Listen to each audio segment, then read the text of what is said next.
I've been very excited to cast this Best of 5 series for a couple of days now. I've had these replays available to me, but they specifically asked if I could please not go ahead and immediately upload this series to YouTube. I did it for the Serral versus Showtime match, and apparently I published my video before they published the official videos. Sorry, what can I say? I'm efficient. Spotting right here in this Best of 5 series in the top right-hand corner of ley lines. Playing with the blue Zerg pieces, we have none other than Reynor. His opponent down in the bottom left with the red Protoss pieces. We're looking at none other than MaxPax's main Nexus. When it comes to European Zerg versus Protoss, it really doesn't get much better than these two playing against each other. I'm super excited to find out exactly what ended up going down. I mean, this is the Basilisk Big Brain Bouts, which is a weekly tournament that they put on, and apparently they managed to get the big names for this particular one. Reynor, of course, a Basilisk player. He's been part of that team for some time already. Last time around, of course, we had Serral too when I casted that series, I think about a month or so ago. Turned out to be an absolute banger against Showtime, and obviously Serral is also part of Basilisk. We haven't really seen the top-level European Zergs play very much on the new multiplayer balance patch. I mean, obviously, we have had some Zerg games here and there, especially from Korea. Shin has been playing in a ton. We've seen a lot of Dark games as well. As per usual, Dark always plays in practically everything, although he did take maybe like a 2-week break or so recently. Anyways, my point is, we haven't seen Serral play any tournament games yet on the new multiplayer patch, and we also really haven't seen a whole lot from Reynor.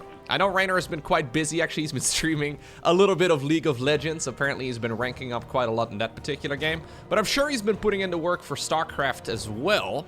And we'll have to see how good he is against somebody like MaxPax. Now, MaxPax is an absolute god of StarCraft. I mean, steadily improving still as well, which is the most impressive thing. At this point, in my mind, MaxPax is actually the very best player in the world when he is on point. He regularly is just playing phenomenal. Like, he's playing better than Hero in a lot of matches. I think Hero has this ability to just clutch games out. You know, like Hero has this thing where he sometimes falls behind, and then it's like the hyperbolic time chamber in Dragon Ball. Like, he suddenly powers up and he plays twice as good as he did before that. MaxPax is just so stable. Great macro, great micro, great strategic decision making, just an all-around god-tier player. So I've got a feeling this is not going to be an easy match for Reynor, but there is no denying that MaxPax has historically struggled against the absolute best of the best in Europe. So obviously against Clem, he goes probably about 50-50 these days, maybe slightly in favor of Clem. They've been going back and forth for quite a while now. He doesn't play all too often, though, against Reynor and Serral, but the last few times that MaxPax did play against them, it didn't look all too dominant.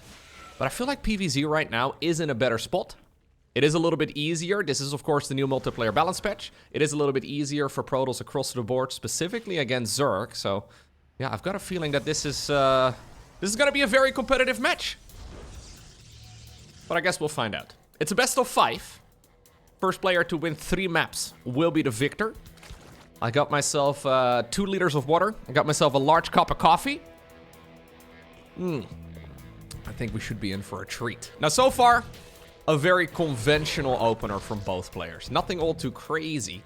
We got ourselves a triple hatch right here for Reynor. He loses that very first Overlord that he sent across the map, but that is, of course, well, pretty much the standard. Even though it didn't quite see anything inside of the main base, it already has seen that this is indeed an Oracle opener, and therefore, well, it has to be a Stargate opener, which is really all the information Reynor is looking for at this point in time. And Reynor is gonna go, or at least he's thinking about it. He wanted to go for a really fast forward 4th base. That might be a switch up because of the new cost of the hatchery. Hatcheries are now 25 minerals cheaper. Excellent movement so far, though, on this Oracle. And this is what MaxPax does basically better than anybody out there.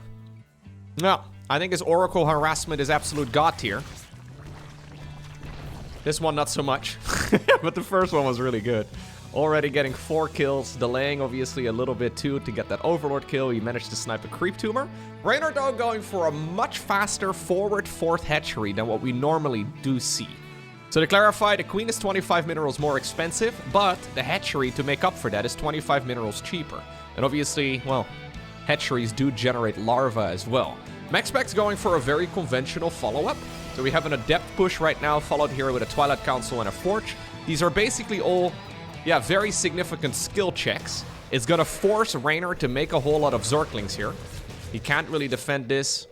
Well, I mean, he doesn't have enough links yet. You may as well commit. Yeah, I don't mind this. Normally, Zerg is gonna have enough units available, and there are a lot of links popping out of those cocoons right now, but this is an excellent engagement for Max. And this is a slip-up right here from Reynor. Yeah. A lot of lost mining time. In the meantime, Protoss is chrono boosting out more and more workers. Oracle swoop in, snipe a couple more drones. Lovely stuff right here by the Danish Protoss. Pretty much a faultless game so far. These are skill checks, right? So you go across the map with the Adepts. You're not really expecting to deal damage, but you're trying to force out units. When you're forcing out units from the opponent, for Zerg, obviously, everything comes out of the cocoon. You have to decide whether or not you make drones or whether or not you make army. And when Zerg is making army, it means that they're not making drones. So you're not really even looking for a lot of damage there, but getting 10 drones in total, 22 Zerglings as well. Whew. Okay. It does justify a lot of this early game. Fourth Nexus coming up at the appropriate time. We have the upgrades here, researching as well inside of the main base of the Protoss player.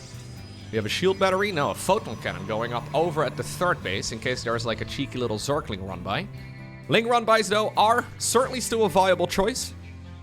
But when you fall behind a little bit in the early game, these are the type of things that you may have to skip out on. Reynor though is very well known for his Ling run bys, so I really don't mind the idea of making a photon cannon there for base defense. These are unupgraded links. So a photon cannon and a little bit of surface area blocking, yeah. Easy cleanup. Lovely cleanup right there. Rubble Bay coming up on the back of this. So MaxPax will be going Stalker into what seems to be Colossus. He doesn't really know if it's a Roach Warren follow-up. I don't think he has seen it, although he had a glimpse of it. But seeing a Roach Warren doesn't necessarily mean that there's going to be a lot of Roaches. If he wants to, he can also go Disruptors. But keep in mind that Disruptors these days are not quite as good anymore because they no longer one-shot Roaches or Ravagers. A lot of stasis wards are set up though, and even though we have a Robo Bay, I mean, maybe Max can just win the fight and with it the game right over here, man. Like, he is looking insanely dominant. I love that energy usage on all of his spellcasters. Certainly making use of that new Nexus ability. Now, there's no Prism in the mix, so I don't see him being able to really quickly reinforce this. The Ravagers and the Roaches, rather, and the Zerglings are also going to wake up momentarily, so MaxPax regroups. Just barely in the nick of time, and now we're indeed gonna go into a Colossus. Charge on the back of this. One thing I have noticed in all of the MaxPax games is that he is never rushing out the extended thermal lens. This has been the standard ever since StarCraft 2 came out. Everybody always gets the extended thermal lens. It's an expensive upgrade, takes a long time to research. It makes the Colossus a lot better, but apparently MaxPax has recently decided that he doesn't want to rush it out. Big stasis ward. Honestly, that one came in clutch. Because those Roaches and Lings were ready to, well, do a full wraparound right there on those Stalkers. Reynor not quite popping that one in time with another Zergling. He is going to be able to push back some of those Stalkers here, but I don't think he can really capitalize on this. Look at the work account. 83 probes versus 62 drones. This is a Protoss army that is going to be significantly more cost efficient than the Zerg. Maybe gas-wise he's lost a little bit more, but yeah, Reynor feeling compelled right now to go into the Tunneling Claws upgrade together with the Burrow. So he wants to see if he can stretch this game out as long as possible, but this is not a situation where he's feeling like he's got enough time to transition towards Lurkers and a Hive and all the rest of it. There is a nice little run by over here. Maybe these Links can force a cancel on a base, but honestly, it's all about holding this main attack. This is an army that's gonna hit like a truck. I do wonder if maybe MaxPax should chill for just a moment though, because he's not quite maxed out yet. And Reynor here has basically been making non-stop army for the last couple of minutes, still only at 63 drones, which is not that much. Now finally, by the way, a Prism is coming up. Here are those Roaches, trying to see if they can find a bit of an angle. There's a big Zergling run by over at the third base too. Shield battery, obviously no overcharge anymore. MaxPax is thinking about committing on the front, but this is looking like a really nice strategic deviation right now from Reynor. finding damage over in the natural, finding damage over at the top left, pushing back that main army here from the Protoss too. And this is Reynor basically pulling a rabbit out of a hat. This game was looking extremely tough for him. And while it's still not a very comfortable one by any stretch, he has managed to drag it into a position that is a hell of a lot more playable than it was a couple minutes ago. When you're a base behind as Zerg against Protoss, to be able to come back at that point is very, very difficult. And you know what? He may be able to actually flip this game upside down. I mean, the army at the front, I think this is very defendable here. But there's still roaches going to town in the main base, still a couple in the natural. There's burrowed units all over the place. Looks like the Nexus over here ended up getting destroyed as well. Reynor, of course, an incredibly fast player. 550 plus actions per minute here on average in this game so far. It allows him all that multitasking and all of that chaos. Usually MaxPax is very good in those situations as well. By no means a slow player. You can see that he did not quite expect it. That was a big gamble, though, from Reynor, because he sent a ton of army across the map to try and see if he can, well, get back into the swing of things. But Reynor may be doing Reynor things here. Ay, ay, ay. The fact that he's actually making this a game is insane. His early game was so rough, generally speaking at the highest level. It's hard to come back. Okay, okay, okay.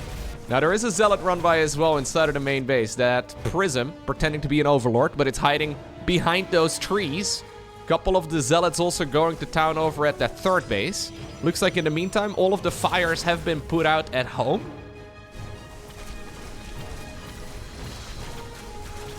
Lovely work, actually, here by Max. The fact that he decided, you know what I need to do? I need to be aggressive while there are literally, I think, 4... you're under attack markers on the minimap, right? Like, there's a lot of fights happening all over your bases. And MaxPax decided perfect opportunity to push across the map. Okay. Okay. Now that the dust has settled, we're still seeing Protoss with a near 20 worker advantage. Eh, not quite. Not anymore anyways. When I started the sentence, it was looking a little bit more favorable. And he's got a really nice army, and that is ultimately very significant. He's finishing up an additional upgrade here, so +3 for Protoss versus +2 for Zerg. We don't have a hive here, right? As a matter of fact, the lair is now gone. This is just Roach Ling, and those Colossi and these Archons are gonna have a grand old time against any Zerglings.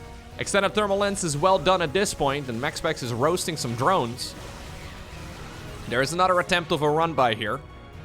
Photon Cannons now in every mineral line. MaxPax is dancing on the edge of the creep. I think... yeah, Reynor is just forced to make non-stop army, but this is not an army that can really win against the late-game ground toss. Still, though. Oh, look at this. Flank coming in clutch. Couple of Archons here. The left side of your screen getting picked off as well. Dude, Reynor is so good in these chaotic situations. Ay, ay, ay. He will not be happy with how this game is going overall. But he's making this look really close. It's MaxPax who wins game number 1, but he had to fight for it. Game number 2, we find ourselves on Lost and Found. Now, this is a map that has been lost and found. When did we play this? I don't know why we're playing these... okay. This map was... yeah. This map was used in competitive StarCraft games back in 2018. I can imagine MaxPax sees this map for the very first time. Because MaxPax was like 11. I don't know. We don't know much about MaxPax. We just know that he's a young player from Denmark. I don't know when he started playing StarCraft, but it's been a very long time since we have played Lost and Found. Okay. I know for the big brain bouts, they sometimes do mix in some of the more popular maps from the olden days of StarCraft. And you know what? I honestly don't mind it. There's a lot of really good maps, right? So I can have a look at the statistics for this particular one. So in total, as far as tournament games played go, Lost and Found has got 2,474 logged games. That's a lot. For Protoss versus Zerg, it's got about a 53% advantage for Zerg. So relatively balanced in that department. But I can also imagine, like, StarCraft players have a really good memory in general, but I can imagine that these guys have not played on this map in a very long time. Anyways, does it matter that much? Probably not. Let's have a quick little look around. Natural expansion, 2 third base options. Reynor decided to go for the 1 red over there. I mean, StarCraft map design has been standardized, of course, over the years. Yeah, this is all looking very solid. I honestly don't mind that. I think mixing in older maps, like for the most official tournaments, right? Like if we're running like a, for example, with the EWC, we had $1 million prize pool, right? Like that's a lot of money. Having a completely standardized map pool at that point is good. But if we're running a tournament that is either a couple $100 or maybe even upwards of like a couple $1,000, I think it's fine to mix up like maybe 3 out of the 9 maps. Go with some of the tried and true maps. I think a lot of us would love to see maps like, for example, Abyssal Reef or maybe even Frost or any of the, like, you know, early Legacy of the Void maps make a bit of a return. Maybe those maps are actually trash these days. I don't know. I remember loving Abyssal Reef back in the early days of StarCraft, but I'm not exactly sure how good it would be in the current day and age. Alrighty, so Stargate opener here for Max. I don't think we're really going to see any switch-ups in that department. Same for Reynor. I'm fairly sure that he is going to try and defend. So what went wrong in the previous game? Well, he took too much damage early on. The Oracles came in. He took like 5-6 drones worth of damage then. Then a little bit later, those Adepts came in. A lot of the drones, I mean, they had to run. They didn't necessarily get sniped then, but a lot of Zerglings did. And a lot of lost mining time in total too. It puts you behind, over the course of a game, probably like 1,000+ resources. And all of that is very recoverable if your opponent isn't super good at StarCraft. But that's exactly where you run into issues. Yeah, MaxPax, generally speaking, does not give up an advantage, and the previous game was a great example of that. It was close. Those big counterattacks really did catch the Danish Protoss player off guard, but I don't mind it. Circling run by? Yeah, snipe the probe. I think you target the probe down. Okay, he wants to get the Adepts and the probes. I was gonna say, why not target the probe here? Can he kill that Nexus? Yeah, maybe he can actually. Ah, okay, that works out. This could be a disaster. Okay, this is a lot more comfortable of a beginning, though. A couple of things there. So this is another big buff, by the way, for Protoss. Look at that. A couple of things. First off, a cancel on the Nexus, right? 100 minerals down the drain, a little bit of lost time as well. Those Adepts get sniped, the probe gets sniped, everything dies, right? That's a good beginning for Reynor. But then usually when the Oracle swoops in and activates its Pulsar Beam, you also effectively defend your bases at home, because the Oracle needs to wait until it accumulates energy again. Now, that new Nexus ability, allowing it to get that energy a little bit more comfortably, it is a, very significant deal. MaxPax found himself in a corner, decides to recall. Okay. Broadly speaking, this game looks similar to the one that we just now saw. But it is not. It is very different. We also have a very different follow-up here from MaxPax. So MaxPax realizes that the wind is not in his sails here. He decides to go into a fleet beacon together with a second Stargate. Dude, if you're a ladder hero, we've seen this now from MaxPax, we've seen it from Hero, we've seen it from Classic has played it a bunch. Estrella has gone for these type of builds. If you're a ladder hero in StarCraft 2, and you don't like playing against Skytles, aka me, this is a build that I think is going to be very common when the new multiplayer balance patch hits. Void Ray being a little overly ambitious. Oh my god, straight carriers. So we're 5 minutes 45 seconds in. This is a delayed Protoss, okay? This is a Protoss player who's had his builds delayed, who goes for like 5 minutes, 45-ish seconds on the clock on that double carrier production here. +1 air weapons is coming up. Reynor doesn't quite see it. He's expecting a 4th Nexus right now, and he doesn't see that yet either. Seeing the spinning right here in the Cybercore is a big tell that this is going to be a Skytles transition. Back when the double Void Ray meta was the norm, Zerg players would always be checking for the Cybercore upgrades, but I don't think Reynor has had a glimpse of that ever since the +1 started. It's a very uncommon build, actually. We don't really see 3-base double carrier production like this much anymore, but we'll see if it works out. Here they are. I think you... No. I don't think you moved them across, do you? I feel like it's a mistake to send them out. Reynor's always active, and he's accidentally gonna find them, maybe? Oh my god. Ooh! I mean, still no Nexus. That's a little funky. This is actually like a carrier timing attack. What? Two more carriers are coming up on the back of this. Spore Crawlers immediately uprooted, though, from the other bases. At least the natural and the third, and they're going to be making their way on down to the low ground. Target firing down the queens. Keep in mind that there's not as many queens available these days, because they are a little bit trickier to pull off. Dude, this is just straight up 3-base carrier harassment. He's just killing drones with carriers. This feels gross. I kind of love it, but it's also a bit nasty, man. In the meantime, Banelings! Oh, no. Well, that can justify a game very rapidly. At least the carriers are still alive. Two more are now rallied across the map. Reynor, though, finding a ton of value. We have that additional energy accumulated there once more on the Oracle. This is expensive, though, for Reynor. So even though, like, he's dealing a lot of damage here, this is not free. 4 carriers is going to be quite tricky, I think, for the Zerg player to defend against. Yeah, that Nexus, or that Zerg Nexus over here is actually going to go down. No, I think you target the base. Yeah, you do. Look at this Oracle, bro. This Oracle has been shooting beams for days. 37, 38, 39. Look how many kills it's gathering. This is actually a super close game now. Obviously, Zerglings can't shoot up. Third base from Reynor has disappeared. The queens can't really be targeting this down. And the queens do require a spawning pool to build. I think you actually keep targeting that pool. MaxPax probably distracted, not quite realizing it. 2 additional Void Rays now coming out, though, and I do like that addition. Spire on the production tab here for Reynor. Hydras would be a viable option, but I don't love it.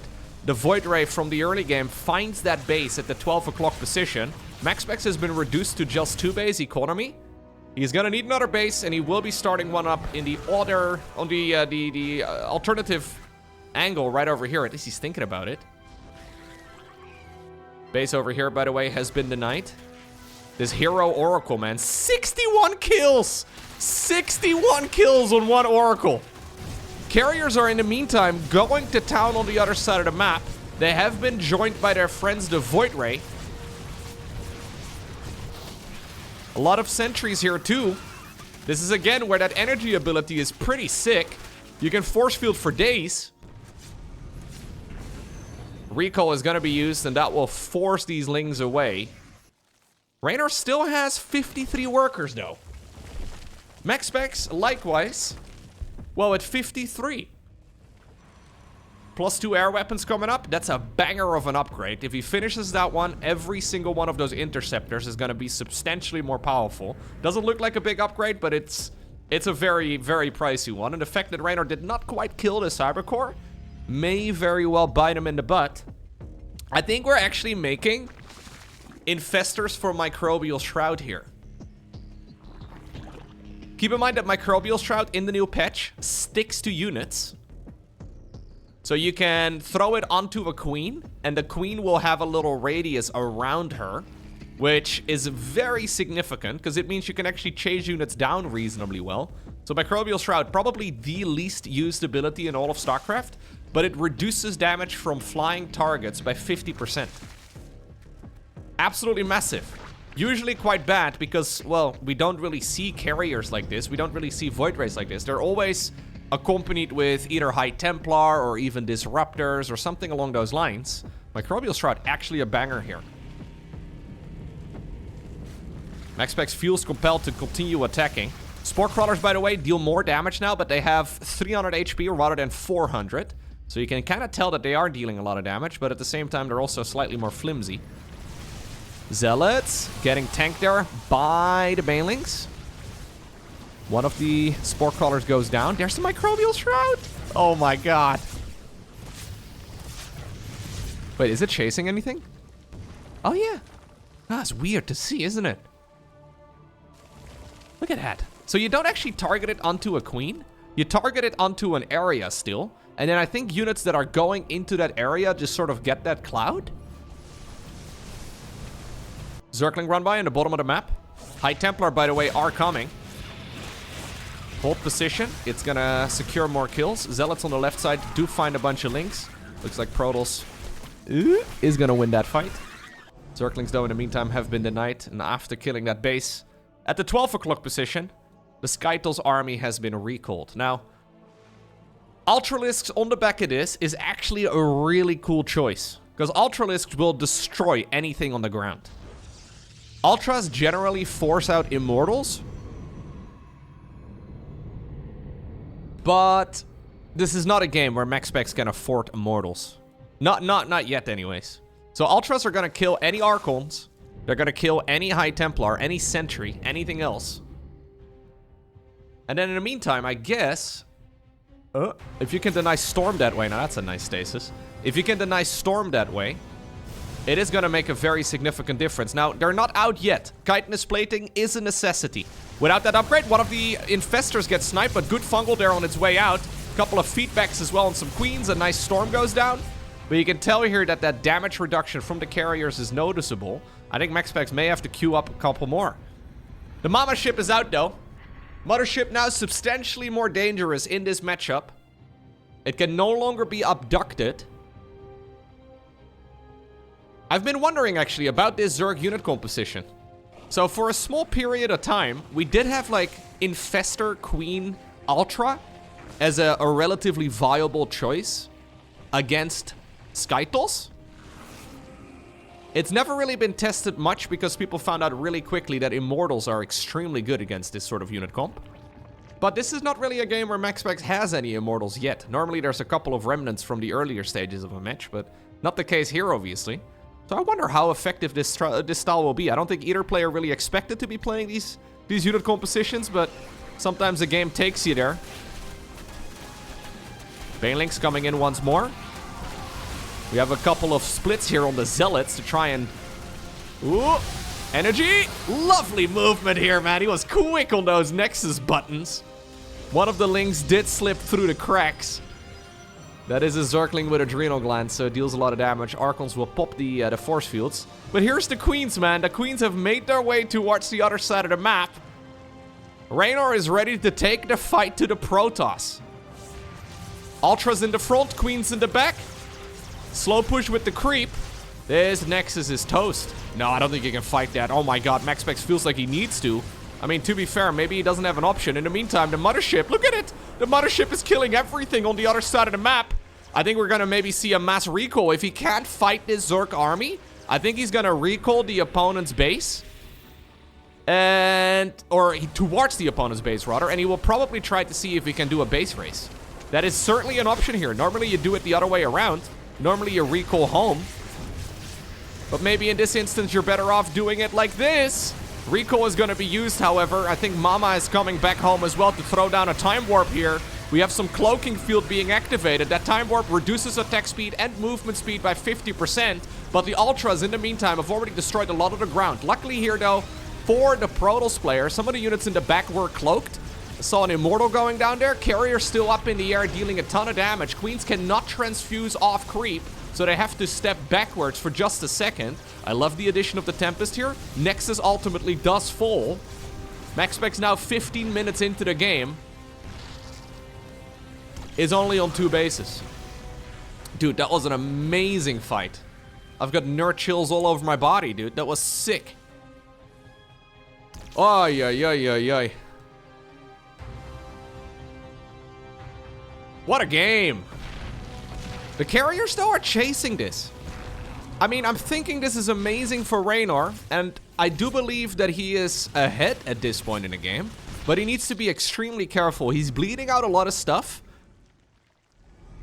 The mothership is coming. A lot of that army supply for Zerg is obviously caught up in Ultralisks. He needs something to kill the fleet.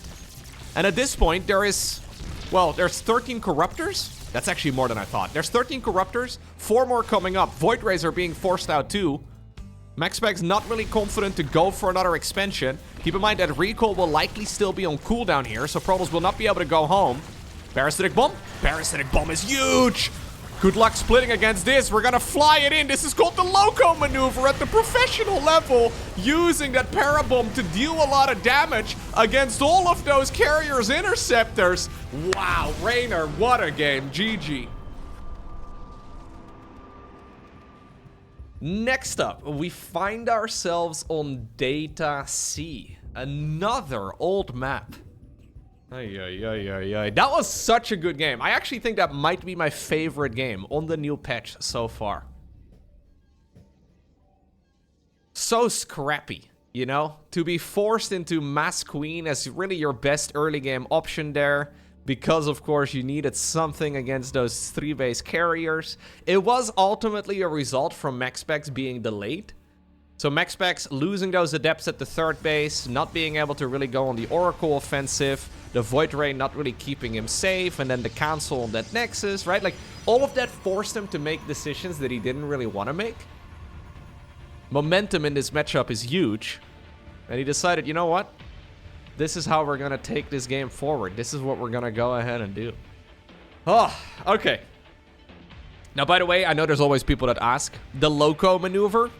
Look, I didn't invent this. I didn't come up with it. I took it from somebody else, and then a pro gamer saw me do it, and they thought I was the one that invented it. And now apparently all the pro gamers call it the Loko maneuver, even though I was not the one that invented it. Anyways, when you're in a situation where Protoss does not have Archons, Corruptors are suddenly a lot more dangerous. So you have a couple of Corruptors, you have a Viper or 2, and you're fighting Mass Carrier. The carriers, they have little interceptor ships that are flying around themselves. You cannot target interceptors directly, but they have 40 shields and 40 health. So they have 80 HP in total. Parasitic Bomb deals 120 damage. So if you would be able to target down the interceptors, you could, well, kill them very quickly with a Parasitic Bomb. What happens in a fight, if there's no Archons present and you do have Parasitic Bomb, is you throw the Parasitic Bomb onto the carriers, then you fly your Corruptors into the carriers. Meaning that the Interceptors chase the Corruptors, and then they take that splash damage that the Parasitic Bomb is providing because it's on top of the carriers. It's a delicate maneuver, a pretty elegant maneuver as well, and that alone should already be a very large indication that it was not me who invented that. Like, that is some strategic brilliance over there. That is not my... that is not... But it's called the Loko maneuver in the pro gamer circles. And you know what? I will take full credit for it. If you could use Parasitic Bomb on friendly units, there would be some crazy dive bomb strategies that would be viable. Not an option. That would be kind of cool, though. Anyways... Stargate opener here on Data C. This is another one of those old maps. Data C. When did we play this one last? It was earlier than 2018, I can tell you that much. Yeah. This game was last played in January of 2023. So this map was around for about a half year. A little while ago. Zerg versus Protoss. This is a map that has a 52% win rate in favor of Protoss.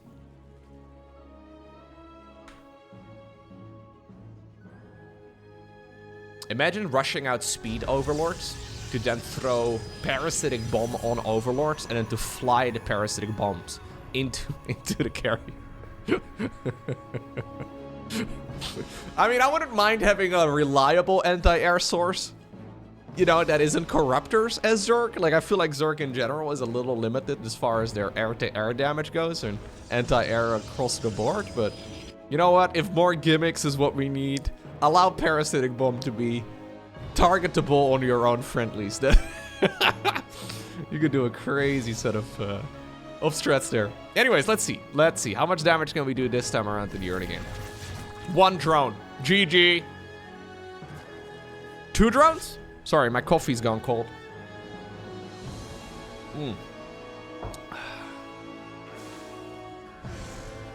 That was such a good game, too. I think that's actually the first time I've seen a Zerg player win in a longer game on the new patch. I saw somebody leave a comment on my video yesterday saying, Lowko, you haven't uploaded a Zerg win in months. Now, I don't know if it's been months, but it did make me wonder. I haven't really been uploading a lot of Zerg wins. I feel like, I mean, I don't know who's going to win the series that I cast, but yeah,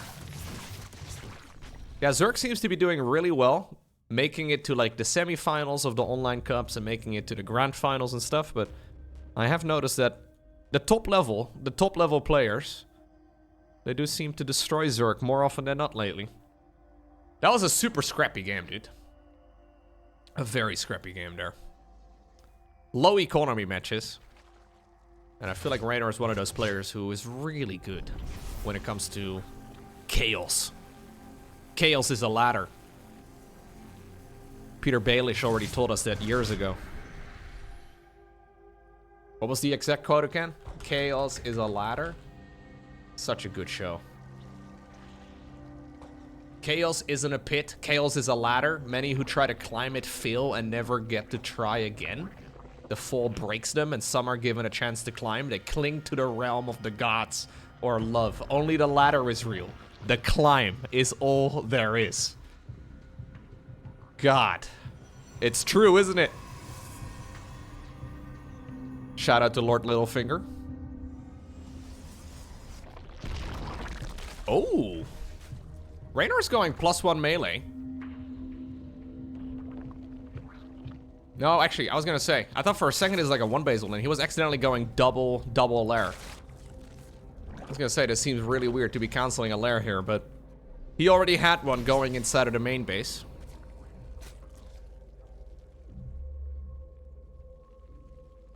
It's gonna be Hydraling Bane here for the Zerg player. He skipped out on the Roachborn, and we're gonna... Okay, we're going straight into the +1. Quick cancel on that 4th Nexus. +1 Zerglings are really good, by the way, in these sort of situations. They're finished right now.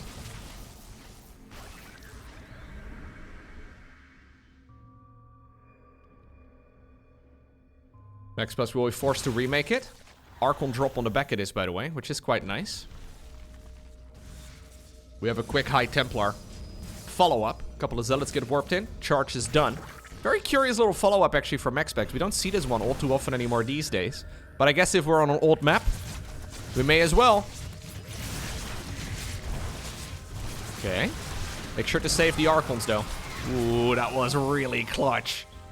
Snatched them up just barely in the nick of time. A couple of Zealots over here fighting as well. So this is one of those really cool ground transitions from MaxPax. It's a quick economy build, but then at the same time, you're going into quick Immortals and quick Archons. Rather than rushing out the Blink research for the Stalkers, you make a transition like this one here. With a quick Templar Archives, and then indeed into Storm eventually.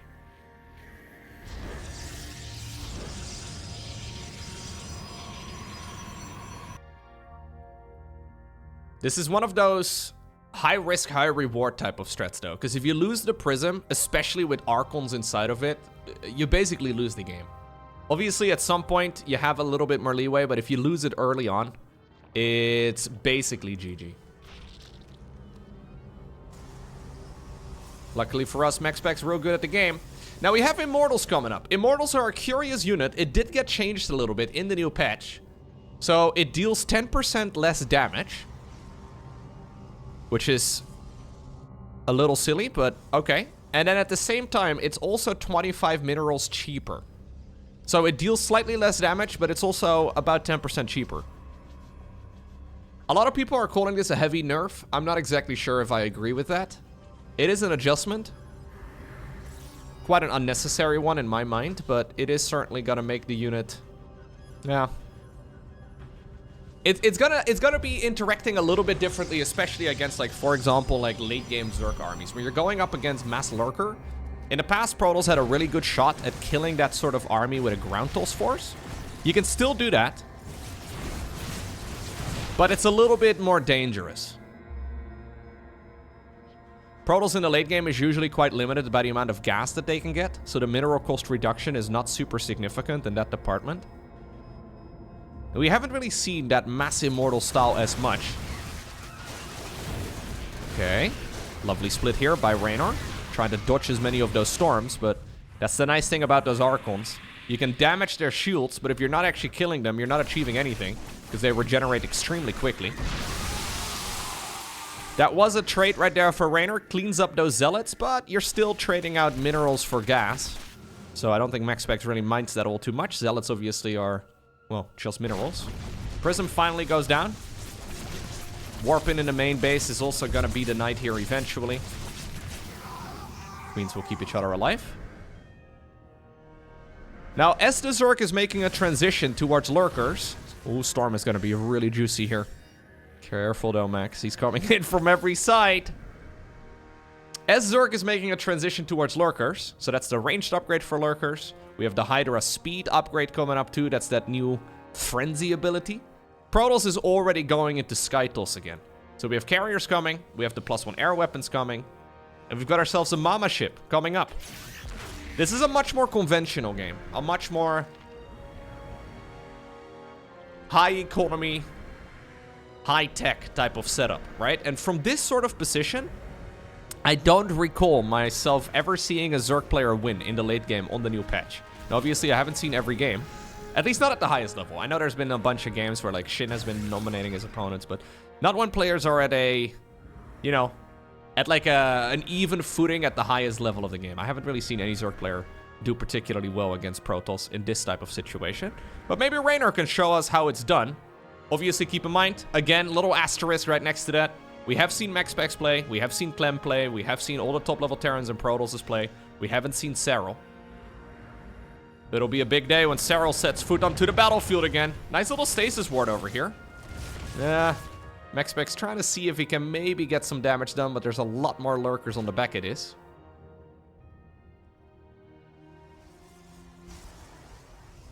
A lot of those minerals, they're being dropped right now onto synthetic defense.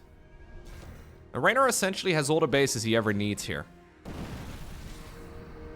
Protoss army, though, coming in from the bottom right-hand corner right now. There's also another little section over here. Keep in mind that the mothership is now able to, well, recall this army very easily. So I think what you do is you snatch up this kill, and then you recall the army towards the other side of the map.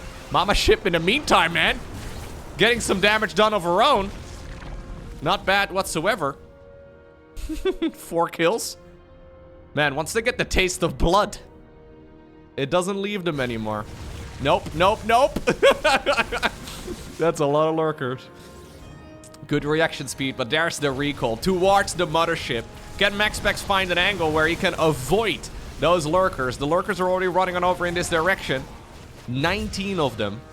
There's about a 0% chance that Protoss is gonna win a ground-to-ground battle when the lurkers are already in position. Then again, though, Reynor thought he had this army retreating, but it turns out they're actually just, yeah, yo-yoing back towards the third base here.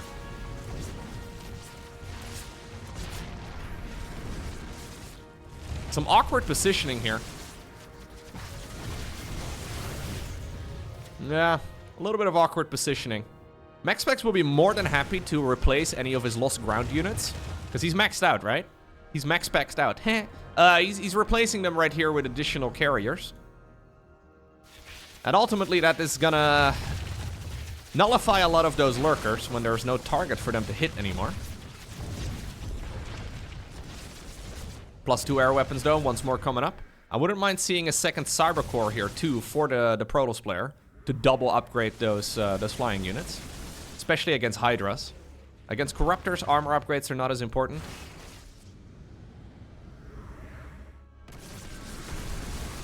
But against Hydras, it's a great choice.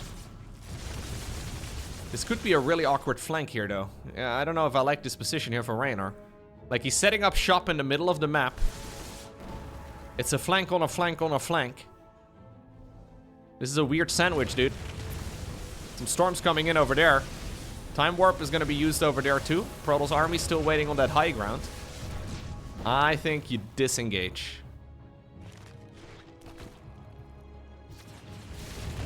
Oh.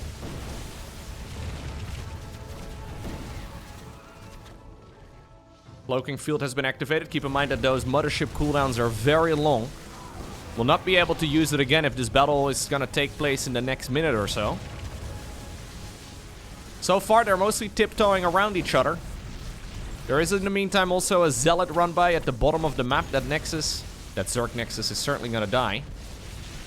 But at the same time, maybe this Protoss hatchery is also going to... Oh, yeah, it's also going to fall. That's where those lurkers are really good, right? They're zoning extremely nicely. Tempests are available at this point, though, so they're going to start picking those units off one at a time. Lurkers are by no means cheap. Zealot run by. Okay, still a stasis ward apparently was out. Zealot run by is going to get cleaned up eventually. Both players, once more, considering the stage in the game, reduced to a relatively low economy. +3 air weapons coming up. MaxPax has a lot of money in the bank, though, and the same can be said for Reynor. Reynor a little low on gas. As far as their army sizes go, it is slightly in favor here, I would say, of Protoss, but mostly because those lurkers are good, but there's not as many targets for them anymore as there were a couple minutes ago. MaxPax trying to see if he can find the perfect opportunity, but Reynor is essentially just leapfrogging those lurkers forward. Now, finally, though, the ground toss army has been left behind, and only the flying units apparently are allowed to set foot into the battlefield. That does mean that the Hydras need to be protected against. Nice little frenzy forward, trying to catch some of those units. That time warp is going to slow them down.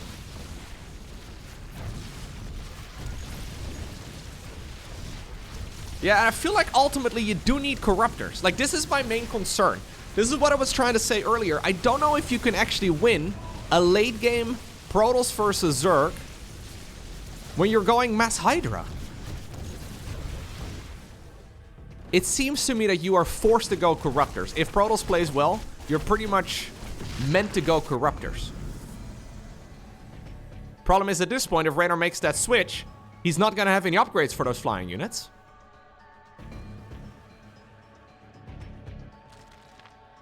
Interceptors are rebuilding. This is, of course, where the Hydras are really good. Hydras will be able to kill the Interceptors easy peasy and then sometimes capitalize on that situation. Interceptors are 15 minerals each. So it takes a little while for them to rebuild. But if you don't really kill the units, like, there's not really usually a mineral starvation for Protoss in the late game. Got most of those Interceptors back up. +3 air weapons, by the way, had to be restarted since the Cyber Core got denied. The Stepmother ship is coming up. She's currently stuck in the Nexus, but she'll be here soon.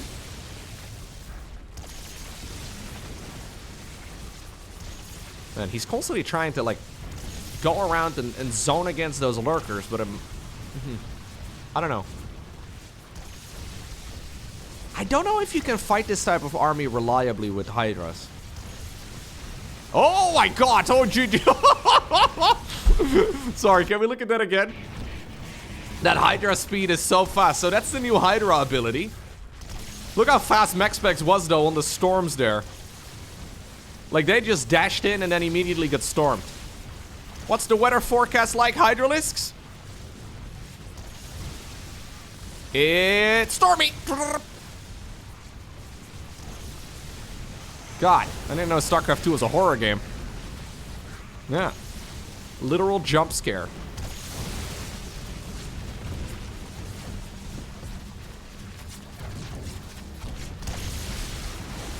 Ay. Yeah, you're not gonna win these fights. I don't believe it. Big recall in the meantime, though, towards the other side of the map. My god, sorry. I was so focused on those Hydralisks that I completely missed a group of 7 Overlords flying on over towards that main base of the Protoss player. This is as those Hydras were dashing back and forth right over there. The Mama ship, though, just popped out. And it turns out she's coming in clutch. Okay, Mama ship does fall. I think you recall towards the natural here. That was a very unlucky timing right there for the stepmom. Okay, no, we're gonna recall into the main base instead. He's not too concerned about those burrowed lurkers.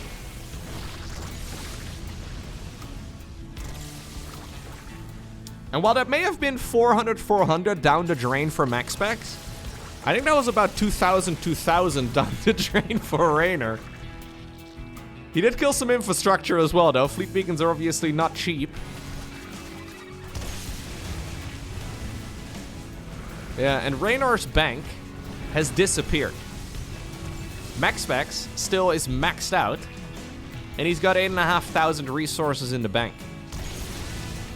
Whilst I do like this approach from Zerg across the board, I think, yeah, against a really good Protoss player, you're pretty much relying on the Protoss to make a mistake. Against a really good Protoss player, it seems hard to win with just Hydras.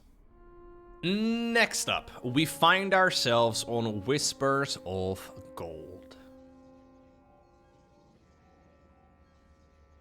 I do across the board like the Hydra Lurker base unit composition, but you do need a spellcaster or two. It seems like it's quite difficult to do much there without a spellcaster. It's one of those situations where, unironically, Microbial Shroud would have actually not been bad. Parasitic Bomb could have been quite useful as well. It just all feels like it's something that requires the opponent to make a mistake. Now that's been a bit of a theme though for Protoss against both Terran as well as Zerg for many years. Where yes, the game is winnable if the opponent makes a mistake.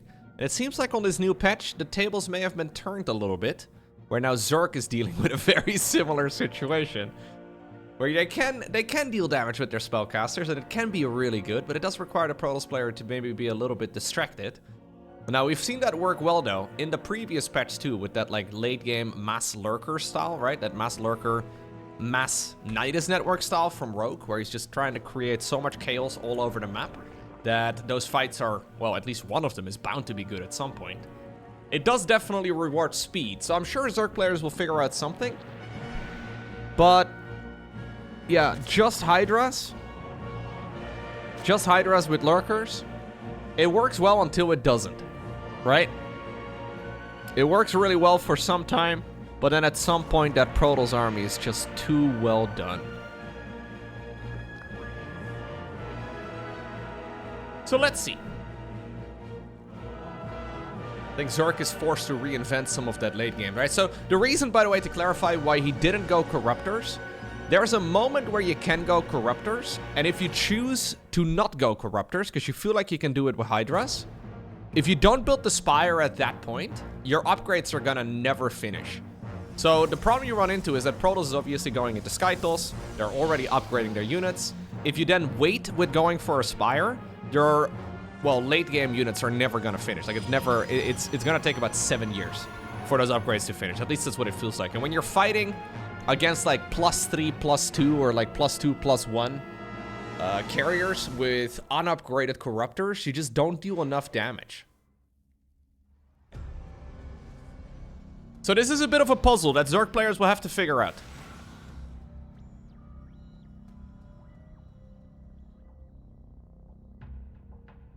I wonder if you can play that style that we just saw from Reynor and add like a couple infestors, maybe like 2 infestors and like 2 Nidus networks or something like that, you know, to create chaos and to maybe try and find some better opportunities. Keep in mind, of course, that Neural Parasite is still a really real opportunity. We've seen that as a solution many times in the past where Zerg players are like, I can't figure out how to destroy my opponent's army. You know what I can do? I can use my opponent's army to destroy themselves. Right? Like, mass Neural Parasite is always something that's in the back pocket of a Zerg. It's very costly and not easy to get to, and by no means something that Reynor could have reliably done in that previous game. But sometimes the best counter to anything is using your opponent. Yeah, using your opponent's army to try and counter it once and for all. Alright, now this is once more a Stargate beginning, but a different follow-up. So it's a Stargate, but only a single Oracle. And it looks like the Oracle is being used defensively here. We have a lot of additional gateways here. He is going to go for a Nexus at the 4-minute mark.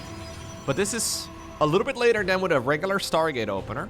And there are a lot of additional gateways now in total. So this is a 4-gate follow-up We're going into Blink on the back of this too. But he's certainly cooking up something with a gateway-based army. At this point, Reynor should probably realize, okay, that Nexus was late. I haven't yet seen a second Oracle. Something fishy might be cooking up. Now, is it enough, though, to really start making army units? Probably not. No.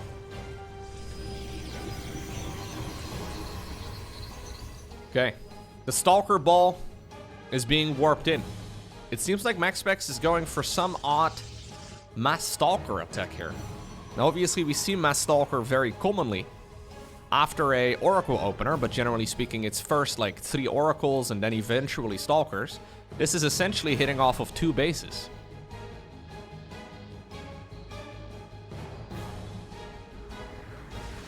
Okay, good scout right there by Reynor. This creep spread over here is also quite useful. Where he's got a bit of additional scout and a little bit of additional vision, right? A little bit of additional scouting, and then at the same time also a bunch of Zerglings here that can potentially wrap around.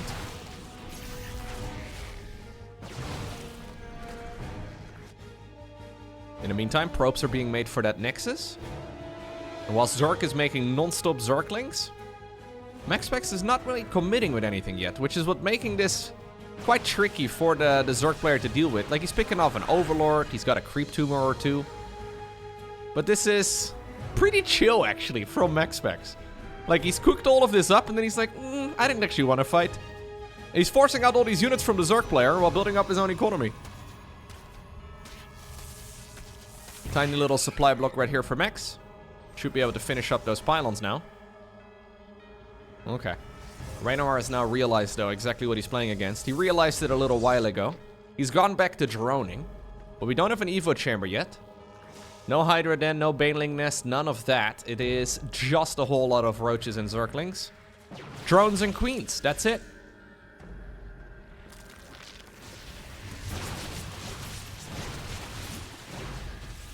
It's a very chaotic little early game here for Max.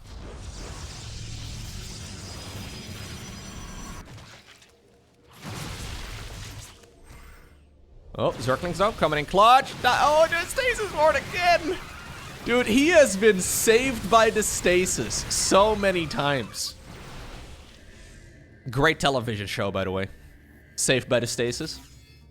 Great show. There have been a few opportunities, though, where if Reynor would have run 1 unit ahead of the rest of his army, right, and triggered that Stasis Ward before the Roaches got in range, it would have worked out nicely, but in the end, MaxPax is... This is like MaxPax is playing, you know? Like, he's having a good time now. I feel like he's cruising along. He's not feeling like he needs to play one build and one build only. He's actually mixing it up a little bit. Now, don't get me wrong, this is still a really good situation here for Reynor. But it is one where MaxPax here is in charge, right? Like, he's the one that is deciding the pace of the game. Maybe this sort of counterattack, though, can change that momentum a little bit. It's Storm on the back of this. We have a Forge coming up right now, too, together with an Evolution Chamber. And a 4th Nexus will be beginning here momentarily.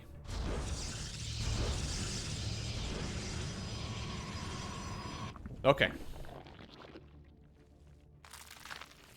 I've been wondering about Swarm Host builds as well from Zerg. We have seen them, a little bit, but in general, I feel like there's more juice to be squeezed out of the Swarm Host.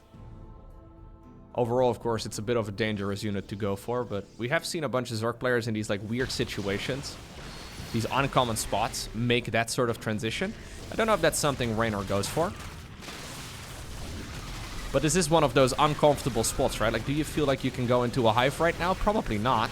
Dodges right here on the Corrosive Biles, but now Storm is available. Another Stasis Ward coming in clutch. No Shield Battery overcharge, though.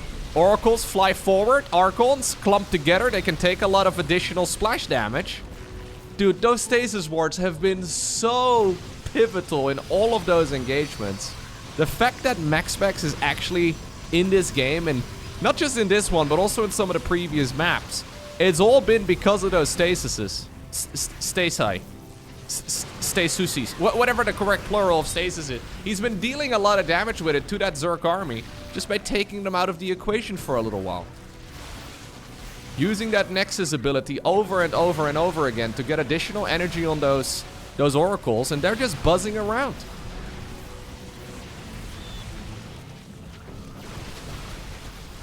Lasers.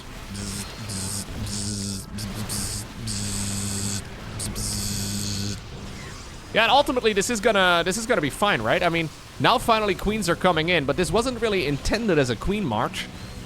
Brenda was a little bit late. She had to go pack a couple things. Oh god, looks like the gas is still on. They need to go back home. Come on, Brenda, get a grip. Those Ravagers needed you a minute ago. Okay, well. Whether or not the gas was left on, it doesn't matter anymore. Because Brenda is no longer here. Moment of silence for Brenda. Okay. Anyways. Nexus now at the bottom of the map. Finishes up. And that energy ability on the Nexus, though, coming in really nicely there from MaxPax. Repeatedly. 19 kills. 10 kills right there on that Oracle, too. Most of that is Roaches and Ravagers. Creep threat has been pushed forward during all of that. That is one of the things we oftentimes see Zerg players forget about, but Reynor still pushing the creep forward in this direction, trying to see if he can get a kill on the third base. But the thing is, when he first marched across the map, there wasn't a fourth base yet. Even if that expansion falls right now, MaxPax has got another mineral line to mine. So it's important here for Reynor not to overextend.